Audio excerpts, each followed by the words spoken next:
여러분 안녕하세요. 여행목전도사 돌청화제입니다. 오늘은 2022년 2월 20일 일요일입니다. 네, 요즘 코로나19 확진자가 무려 10만 명이 계속 넘고 있는데요. 정말 아주 극성을 부리는 것 같아요. 여러분한테 건강을 위해서 각별하게 조심하시길 바랍니다. 이게 아마 최고의 어떤 그런 극성을 부리는 마지막 고비가 아닌가 싶은데요. 아무튼 금년 한 해 건강하게 보낼 수 있도록 여러 가지로 조심하시길 바라겠습니다. 네, 오늘 제가 준비한 내용은요. 북미대륙 횡단 자동차여행 37일차입니다. 이제 3일밖에 남지 않았네요. 오늘은 이제 미국 독립의 산실이죠. 필라델피아 올드시티 위주로 이렇게 설명을 드릴 텐데요. 이 사진에서 보시는 것처럼 이게 이제 그 미국의 민주주의를 상징하는 자유의 종이죠. 그래서 어떻게 보면은 미국의 민주주의가 물론 우리나라도 이제 거기에서 많이 배워서 우리도 우리만의 민주주의를 정착해서 사용하고 있습니다만은 세계 민주주의의 어떤 그 표본이 될 만큼 아주 대표적인 그러한 민주주의이기도 하죠. 그래서 어떻게 해서 미국이 독립하였으며 그게 제도가 됐는지 이런 것들을 한번 살펴보도록 하겠습니다. 네, 들어가 보실까요? 네, 저희는 이제 그 필라델피아를 가기 위해서 워싱턴 DC에서 출발해서 볼티모어를 지나서 인터스테이트 95번 도로를 타고 필라델피아에 약 2시간 반 만에 도착을 하였습니다. 이 인터스테이트 95번 도로는요, 오른쪽 지도에서 보시는 것처럼 미국의 최남단 마이애미 비치에서부터 시작을 해서 저 북단 메인주까지 뻗어 있는 정말 그야말로 미국 동쪽 지역의 동맥과도 같은 아주 중요한 고속도로이죠. 그래서 대부분 사람들이 마이애미에서부터 시작해서 필라델피아나 워싱턴 스테이트, 뉴욕을 거쳐서 보스턴 이쪽으로 가려면 빨리 가려면 되게 이 도로를 많이 이용하는 아주 핵심적인 고속도로이기도 하죠. 저도 이제 워싱턴 DC에서 이 95번 도로를 타고 필라델피아로 향했습니다. 근데 한 가지 여기에서 제가 여행 팁을 한 가지 드리려고 합니다. 지금까지 제가 미국 그 대륙을 횡단하는 여행을 계속 소개해드리고 있잖아요. 그런데 서부나 중부에서는 한 번도 유료 도로를 만나지 않았어요. 그런데 동부 지역에 와서부터는 계속 이제 이러한 톨게이트를 만나게 되죠. 그래서 우리나라는 모든 고속도로가 다 유료 도로이기도 한데요. 동부 지역에서는 이제 이런 도로의 게이트를 계속 만나게 됩니다. 그래서 한 가지 팁을 드리고 설명을 드릴까 합니다. 이렇게 세 개의 레인이 있는데요. 왼쪽에 노란색, 가운데 빨간색, 그 다음에 오른쪽 초록색 이렇게 돼 있잖아요. 그럼 먼저 왼쪽의 노란색은 동전만 받는 곳입니다. 말 그대로 이제 여기에 보면 이제 파란색 그 왼쪽에 제가 동그라미로 이렇게 표시를 했는데요. 통행료가 75센트 같아요. 그러면은 동전 쿼터로 3개를만 이렇게 주머니에, 동전 주머니에 넣으면은 땡그랑 그러면서 인식을 해서 통과할 수가 있거든요. 그래서 동전이 있는 분은 맨 왼쪽 차선으로 가시라는 얘기고, 가운데 이 보라색, 빨간색으로 표선되는 우리나라 하이패스 같은 전자패스를 이용할 경우에 그 단말기를 달고 있으면 자동으로 이렇게 통과할 수 있는 그런 곳입니다. 여기로 이제 캐시를 만약에 하겠다는 사람은 나중에 통과하게 되면 벌과금이 붙습니다. 그 다음에 맨 오른쪽은 현금과 패스를 겸용하는 것입니다. 우리나라도 이렇게 겸용하는 창구가 있죠. 그래서 이곳에는 캐시, 지폐를 낸다든가, 그 다음에 패스가 있는 분은 이쪽으로 또 갈 수 있는 이런 곳이기 때문에 참고하시기 바랍니다. 여기에 제가 이제 미국의 전자패스들이나 태그들을 이렇게 여러 개가 이렇게 제가 예를 들었는데요. 이거에 대한 설명을 드리면요. 자, 미국 지역별 유료도로 패스가 이 지도에서 보시면 이와 같은 형태입니다. 그래서 여기에 이제 회색으로 되어 있는 곳은 아예 유료도로가 없는 겁니다. 그냥 프리로 달릴 수 있는 곳이고요. 특히 이제 동부 지역에 있는 이 보라 색깔로 되어 있는 지역, 여기는 아이패스나 이지패스가 필요한데요. 이 패스를 플레이트 패스라고 합니다. 우리나라로 따지면 하이패스와 같은 거죠. 그래서 이렇게 생긴 단말기를 이제 실내에 있는 백밀러 있는 쪽에 이렇게 달고 작동을 시키면 자동적으로 트랜스폰더에 의해서 이렇게 읽고 해서 송수신을 해서 나중에 후불로 이렇게 요금이 정산이 되는 것이고요. 만약에 여러분이 미국 같은 데 로드 트립을 하기 위해서 렌트카를 했다 그러면은 렌트카 회사에서 다 이걸 제공해 줍니다. 그렇기 때문에 꼭 확인을 하세요. 확인을 안 하면 또 이렇게 플레이트 패스가 달려있는데 작동이 안 될 수가 있어요. 그래서 꼭 확인해 보시고 내가 플레이트 패스를 쓰겠다. 그러면 작동할 수 있도록 해주고, 그에 대한 대신 나중에 사용료 수수료를 내면 됩니다. 그래서 그렇게 하시길 꼭 바라고요. 그 다음에 이제 이 서부나 중부 지역에 있는 이 초록색으로 되어 있는 표시가 되어 있는 곳이 워싱턴 스테이트라든가 캘리포니아, 콜로라도, 뭐 텍사스 이런 곳이잖아요. 그 다음에 남쪽의 플로리다 이런 곳은 어떻게 하냐면 비디오 판독, 그러니까 비디오로 차를 찍어서 이게 이제 태그를 한다. 태그가 붙어 있으면 또 태그를 이제 또 식별해가지고 나중에 후불로 청구하는 곳인데요. 이러한 곳은 뭐 전 도로가 그런 게 아니고 특별하게 뭐 많은 트래픽이 몰린 곳이라든가, 그 다음에 이제 샌프란시스코 같은 데는 골든 게이트 브릿지 있잖아요. 그런 곳에 아주 중요한 포인트를 지나갈 때는 요금을 징수하거든요. 그렇게 하기 위해서 이런 이제 태그나 비디오 판독을 하고 있는 곳이 있습니다. 그래서 참고를 하시고, 이런 곳을 지나갈 때는 뭐 할 수 없이 나중에 다 이제 렌터하고 사용한 후에 후불로 조치를 해주면 됩니다. 이걸 이제 참고로 아시고 미국 로드트립을 즐기시기 바랍니다. 자, 저희는 이제 워싱턴 DC에서 출발해서 I-95 노스바운드를 타고 볼티모어를 지나서 북동쪽으로 달리는 중입니다. 이처럼 이제 그 인터스테이트 고속도로는 뻥 뚫려 있고 아주 넓습니다. 그래서 빨리 고속으로 갈 수 있는 아주 편리하기도 하죠. 그 대신 이것은 유료 도로입니다. 참고하시기 바랍니다. 그리고 이제 이곳은 기라드 포인트 다리라고 그러는데요. I-90 노스바운드를 타고 필라델피아를 진입하기 위해서는 이 다리를 건너가야 됩니다. 이곳이 이제 큰 강이 스콜킬 강이라고 이렇게 지나가고 있거든요. 거기를 건너야 되는데, 이렇게 아래층은 일방이죠.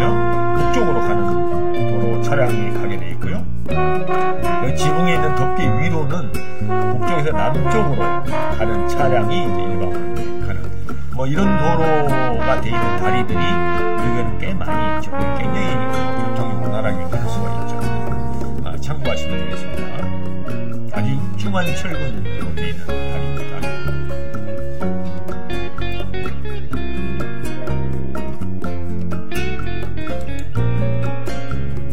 그리고 이제 이곳은 벤자민 프랭클린 다리가 이렇게 멋지게 지어져 있는데요.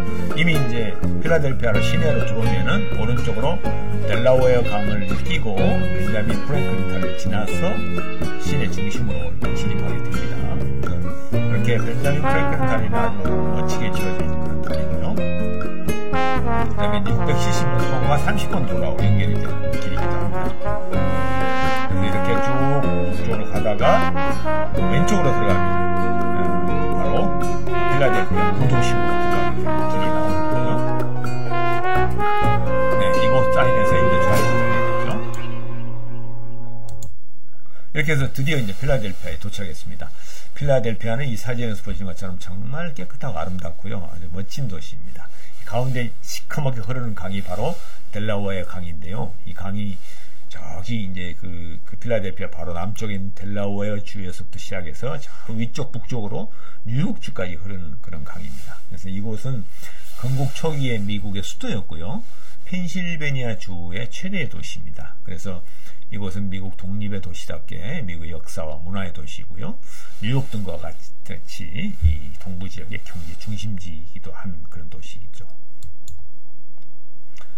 오늘은 이제 필라델피아 구도심 위주로, 올드시티 위주로 이렇게 설명을 드릴 텐데요. 이렇게 빨간 박스로 되어 있는 곳이 바로 올드시티 중에서도 국가 독립 역사공원입니다. 이 지역에 이제 독립과 관련된 기념물들이 이제 집중되어 있거든요. 이곳은 이제 저 북쪽으로 보면은 프랭클린 광장, 여러분 유명하시죠? 벤자민 프랭클린을 기념한 광장이고요. 왼쪽 그 하단에 보면 워싱턴 광장은 이제 워싱턴 대통령을 기념한 광장 이렇게 양쪽에 위치하고 있고, 그 가운데에 이렇게 이제 초록색으로 약간 짙은 초록색이 되어 있는 곳이 바로 국가 독립 역사공원이거든요. 먼저 이제 방문자 안내소가 가운데 있고요. 북쪽에는 국가 헌법센터, 그다음에 아래쪽으로는 자유의 종이 있고, 그 바로 옆에는 독립기념관, 또 바로 오른쪽으로는 이제 구시청 청사가 이렇게 있는 곳이죠. 그래서 이 지역이 이제 핵심적인 미국 독립과 관련된 기념물과 건물들이 있는 곳이고요. 이 지도의 오른쪽에 보면은 아까 지나왔던 벤자민 프랭클린 다리가 있잖아요. 이 다리를 건너가게 되면은 바로 뉴저지주입니다. 그래서 펜실베니아하고 뉴저지를 가려는 이 강이 바로 델라웨어 강이거든요. 이 강이 쭉 이제 북쪽으로 흐르게 돼 있습니다.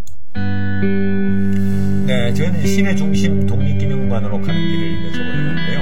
아주 상당히 혼잡해 있습니다. 그래서 이 지역이 아무래도 이제 구도심 지역이고, 그래서 도시 중심이죠. 바로 주변에 시청도 있고, 그래서 많은 이제 건물이 집중되고요. 그래서 이게 트래픽 잼이 이렇게 걸렸는데, 구도심이다 보니까 특별히 주차장도 이렇게 없는 상황인데요. 다행히 독립기념관 앞쪽 도로에 도로는 주차가 가능했어요. 그래서 여기에다가 저희는 도로를 주차하고 왼쪽으로 건너가서 독립기념관을 구경할 수 있었어요. 거기에 마치 또 경찰차도 이렇게 파킹하고 있더라고요. 여기는 주차를 하고, 드디어 국가독립역사공원에 도착하였습니다. 이게 엔트런스로 가는 쪽이 있었고요. 그런데 뭐 거기 보니까 뭐 티켓이 더 이상 없다 뭐 이렇게 돼 있었는데, 우리가 또 갈 수 있는 곳은 다 갈 수가 있었어요. 그래서 이곳은 미국 독립의 상징인 국가기념관과 자유의 종이 있는 국가독립역사공원에 저희들이 도착했던 겁니다.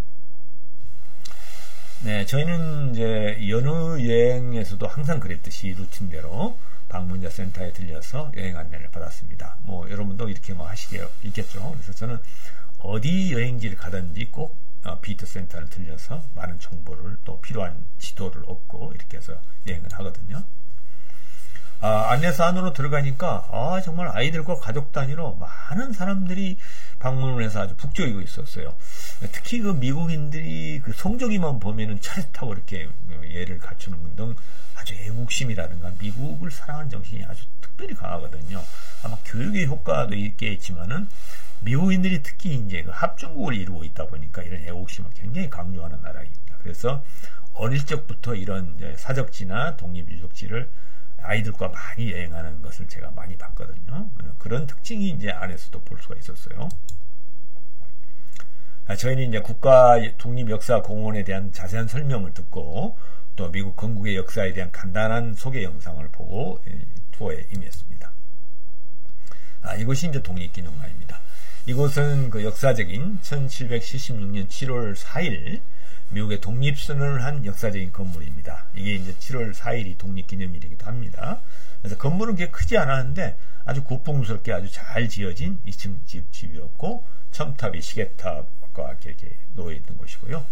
이곳은 유네스코의 세계 문화유산으로 이렇게 지정되어 있는 건물이기도 합니다.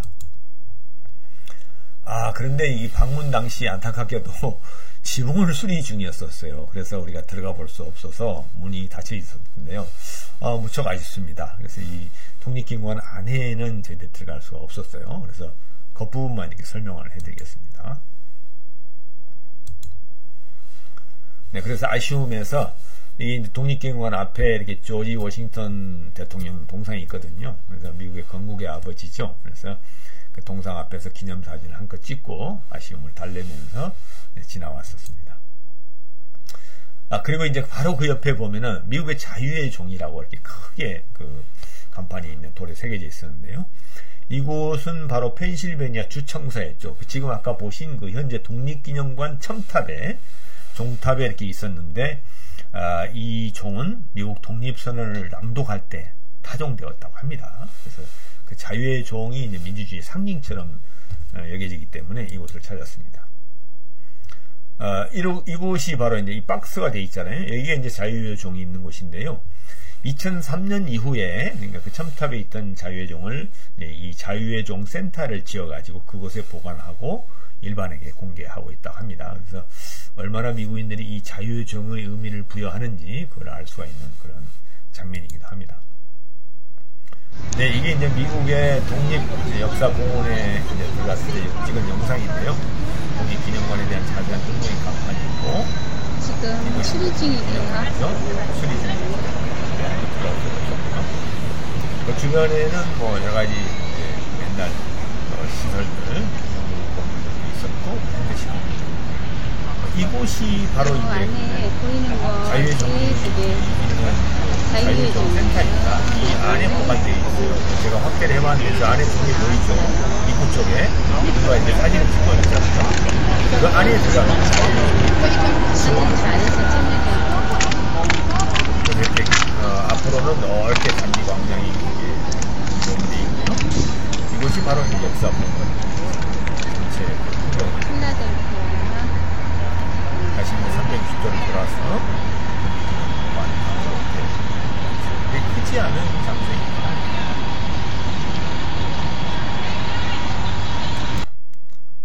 네, 그런데 좀 특이한 게 이 자유종을 관람하는 사람들 중에 특히 동양인 학생들이 이렇게 많이 줄을 서 있었어요. 그래서 웬일이지 이렇게 자세히 봤는데 아마 우리나라나 일본 사람은 아닌 것 같고 중국 사람들이 학생들이 수학여행을 왔나 하는 이제 행색을 보니까 그런 것 같았어요. 그래서 뭐 물어보지는 않았습니다만 아무튼 이 자유의 종을 관람하게 사람 줄이 굉장히 길게 늘어서 있었어요. 근데 이제 그 안에 그 설명서에 보니까 이렇게 종 위에 이렇게 써져 있다고 합니다. 온 국가의 모든 사람들에게 자유를 선포하라 하는 문구가 영어로 이렇게 새겨져 있거든요. 그래서 이 종이 곧 모든 사람들에게 자유민주주의를 선포하는 그런 상징이지 않나 이런 생각이 듭니다. 그래서 그 바로 옆에는 또 조지 워싱턴 대통령 이렇게 입간판이 있어가지고 저도 그 옆에서 이렇게 사진을 한 컷 찍었습니다. 저보다 좀 키가 큰 것 같아요. 한 1m 85 정도 되지 않을까 이런 생각을 해봤습니다. 네, 이게 이제 자유종인데요. 이처럼 크지는 않더라고요. 근데 좀 인상 깊은 거는 이제 그 종각에 있던 거를 떼놔서 나무 그 틀이 이렇게 위에 있고 깨져 있는 모습이 있었어요. 종이 이렇게 금이 가 있었어요. 그러다 보니까 오히려 얼마나 자유를 갈구했을까 하는 간절함을 느낄 수 있는 그런 그 상황이었는데요. 이게 뭐 이 독립선언을 할 때 타종을 했다 그러는데 왜 이게 깨졌는지 정확한 설명이 없었어요.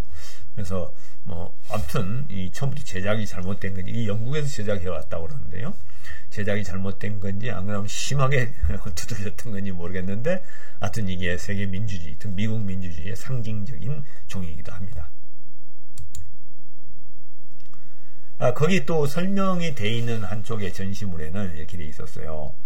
미국의 여성 참정권 협회에서 1915년 3월에 캐더린 기자라는 분이 뉴욕타임즈에 기고를 한 기사 내용이 이렇게 짤막하게 돼 있었는데요. 바로 이 여성분이 캐더린 기자였던 것 같아요. 그 영어로 된 것을 번역해 보니까 원조의 자유의 종은 민주주의의 창조를 알렸다. 그리고 여성의 자유의 종은 민주주의의 완성을 알릴 것이다 하는 미래형으로 이렇게 되어 있었어요. 그래서 1915년 제가 알기로는 뭐 미국이 이미 민주주의 국가니까 1776년에 독립해서 이미 여성의 참정권이 보장되지 않았을까 하는 생각을 했었는데 놀랍게도 찾아보니까 1920년에 미국 수정헌법이 제정되면서 제19조에 여성 참정권이 보장되는 것이 명시됐다고 합니다. 참 놀랍지 않습니까? 얼마 되지도 않은 거 한 100년 정도밖에 되지 않은 것 같아요.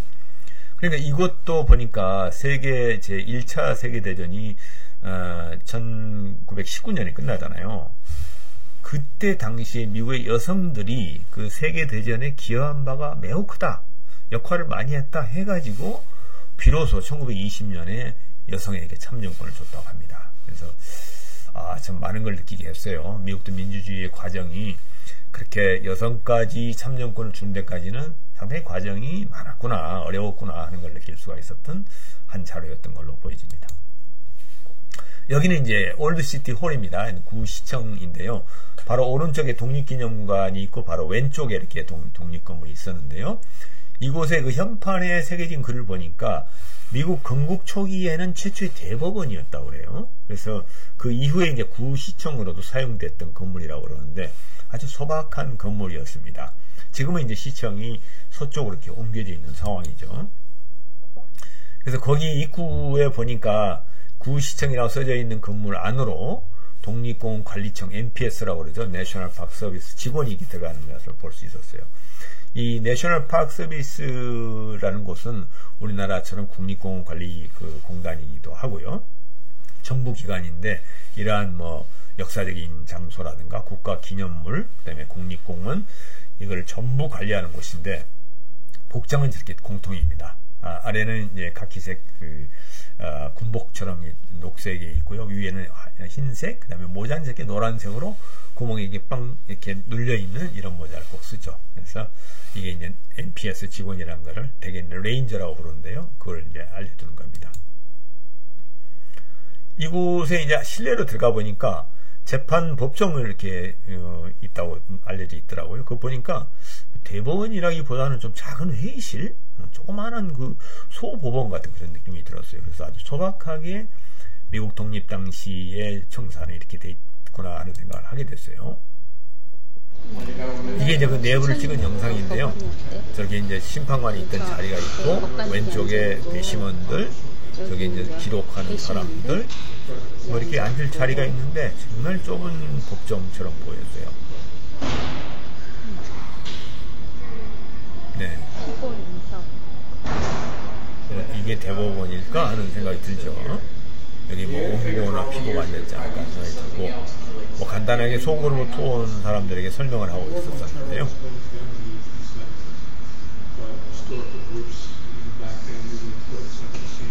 이런 모습이 이제 그 구시청사 안에 있는 이제 대법원 쪽이었다고 생각합니다.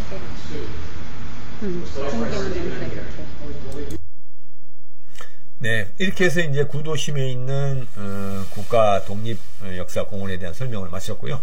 이것만 가지고 필라델피아를 다 볼 수는 없고, 물론 볼거리가 많이 있습니다만은 제가 오늘 미국 독립의 산실이라는 제목으로 설명을 드리다 보니까 그 외에 또 관심이 있을 만한 걸 한 곳만 소개하고 마치겠습니다. 이곳은 이제 필라델피아 미술관인데요.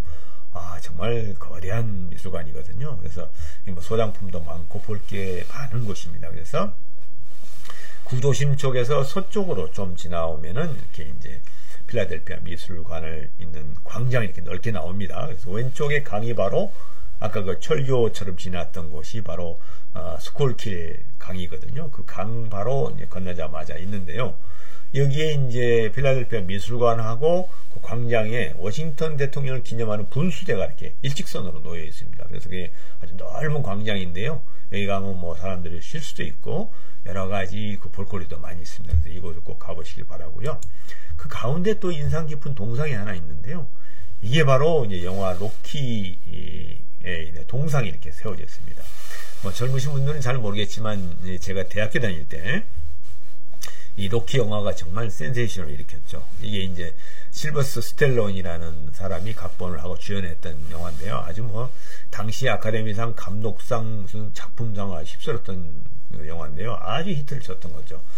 이분이 아주 유명한 배우이기도 하지만 아주 강한 인상을 가지고 있잖아요. 그래서 로키뿐만 아니라 람보라는 뭐 슈퍼맨 같은 그런 이제 영화에도 주연을 했는데, 그 내용이 가만히 보면은 미국의 강대한 초강대 국가인 미국 최고의 국가라는 것을 이렇게 은근히 나타내는 그런 어떤 애국주의적인 그런 냄새가 나는 영화였어요. 그래서 아주 마지막에는 아주 권선징악으로 선을 베푸는 이제 영웅이 이렇게 나타나서 다 해결한다, 다 이긴다, 이런 뭐 불굴의 정신까지 나타내는 그런 영화였는데, 아주 그 미국인들을 아메리칸 무비를 대표하는 그런 상징적인 영화였죠. 그래서 여기에 이제 그 광장에 이게 이제 로키 영화를 찍었던 그 장소라고 그래요. 그래서 거기에 이렇게 로키 동상을 그대로 영화가 끝났는데 이렇게 전시가 되어 있습니다. 그래서 하여튼 이 필라델피아 미술관 지역을 구도심 지역과 함께 이렇게 구경하시길 바라겠습니다.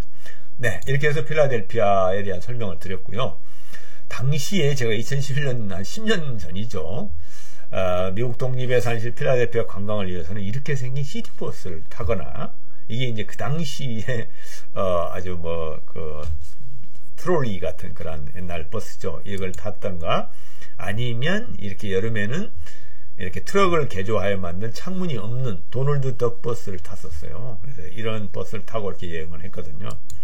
아니면 독립기념관 앞 도로에 이렇게 마차가 이렇게 세워져 있어요. 이걸 타고 구도심권을 이렇게 둘러볼 수가 있었어요. 그래서 이런 형태의 구경을 했었거든요. 그래서 참 낭만적인 분위기였는데, 지금은 이렇게 바뀌었다고 그래요. 최근엔 제가 가보지를 못했는데 이렇게 화려하게 생긴 2층 버스, 이걸 빅버스라고 그러더라고요. 빅버스를 타고 시티 투어를 하고 하게 돼 있는데, 이 이제 탑이 이렇게 탑이 오픈되어 있는, 오픈탑이죠. 이렇게 되어 있는 2층 버스를 타고 갈 수가 있겠습니다. 여러분, 그래서 필라델피아 가면은 제가 말씀드린 것 외에도 뭐 볼거리가 많겠지만 주로 그 구도심권 독립 그 역사공원과 필라델피아 미술관 쪽을 꼭 들러보시기 바라겠습니다. 네, 이렇게 해서 이제 필라델피아 얘기를 마치고요.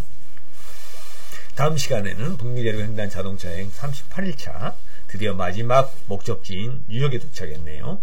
뭐 자유의 여신상 보면은 뭐 여러분 다 인식하시겠지만 이곳은 누구도 부인할 수 없는 세계 최고의 도시라고 할 수가 있죠. 그래서 뉴욕시티에 대한 얘기를 다음번에 여러분에게 소개해 드릴까 합니다. 여러분 지금까지 끝까지 시청해주셔서 대단히 감사하고요. 다음 시간에 뉴욕에서 만나도록 하겠습니다. 여러분 안녕히 계세요. 감사합니다.